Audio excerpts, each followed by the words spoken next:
best policy. It's a cliche we've all heard many a time, in movies and in books, from parents and from teachers. I wondered how many of us actually believe this. So, in a survey on SurveyMonkey, I asked all of you to answer some questions about honesty.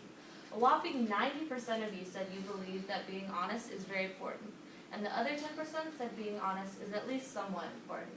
Now, I don't want to offend any of you, but I can't help but wonder how many of you were actually being honest when you answered my question. For those of you who weren't being honest, it's okay. Today, I want to inform you about a time when I myself was dishonest, and hopefully through that, you'll learn why being honest is so important. I'm going to do this by telling you how I came to the decision to be dishonest, the consequences of that decision, and how, in the end, owning up to my lies fixed everything. So, let's start at the beginning of my story. My debate partner, Lauren, and I were entered into the novice category of debate rather than varsity, where we belonged. We arrived at the speech and debate tournament feeling nervous and excited as usual.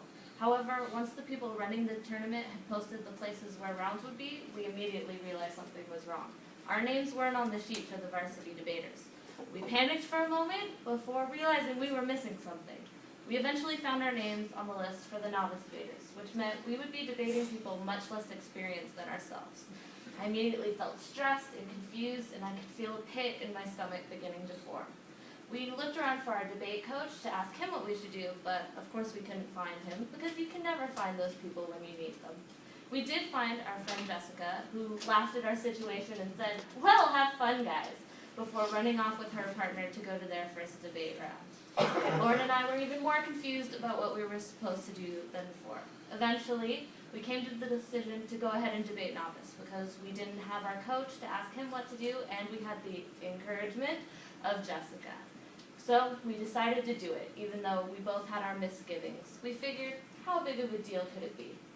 We were about to find out the very serious consequences of that action. With each round that went by, we felt worse and worse about ourselves. It was obvious that we had more experience than these debaters, and if we kept debating them, we would at least place in the tournament, if not win the whole thing. Our debate president, Brian, had found out what we had done and had yelled at us a lot for going forward with debating. It made us feel even guiltier, and we were feeling very regretful. However, we were also terrified of what would happen if we owned up to our mistake at this point. It was in both of our minds that we would be kicked out of debate completely, which seems far-fetched now, but it didn't feel far-fetched at all back then. However, we decided that we would feel even more awful if we went ahead with debating the novice debaters in the out-rounds. So we came to the very tough decision to go to the people running the tournament and tell them what we had done.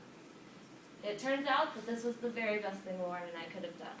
We made our way to them with a heavy heart, and we told them everything.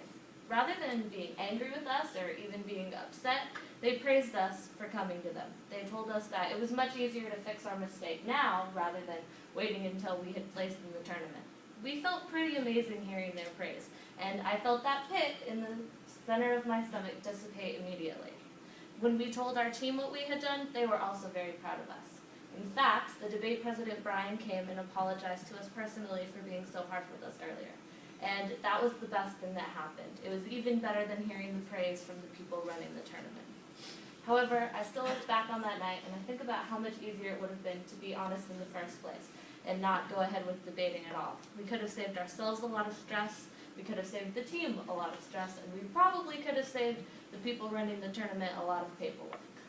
So, I've gone over how I came to the decision to be dishonest, the consequences of that decision, and how being honest ended up being the best solution to the problem.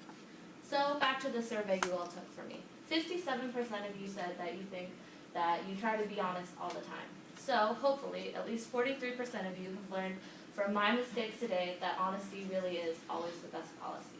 Thank you.